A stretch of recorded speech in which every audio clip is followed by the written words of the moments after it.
Таразе жителей напугал смог. Дымкой, похожей на туман, ранним утром окутала окраину города. Люди стали жаловаться на першение в горле, кашель и головную боль.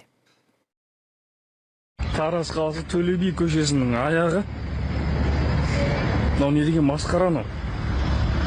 Тұман емес, асфальттың несі. Мынау не мынау? Демалу мүмкін емес. Густая дымка держалась чуть больше получаса. Очевидцы уверяют, дышать было тяжело и постоянно хотелось кашлять. Уже на месте экологи выяснили, выброс случился у завода минеральных удобрений. Он расположен в 6 километрах от Тараза.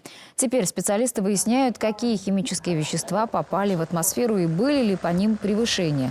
К слову, недели ранее на другом таразском заводе прогремел взрыв, сопровождавшийся огненным шаром и клубами белого дыма. Тогда в воздухе нашли значительное превышение диоксида азота. И вот новый выброс.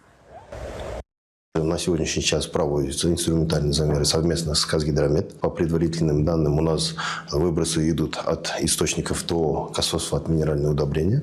Департаментом экологии на данный момент проводится именно по назначению внеплановой проверки в отношении ТО «Косфосфат», также по результатам которого мы уже будем сообщать дополнительно.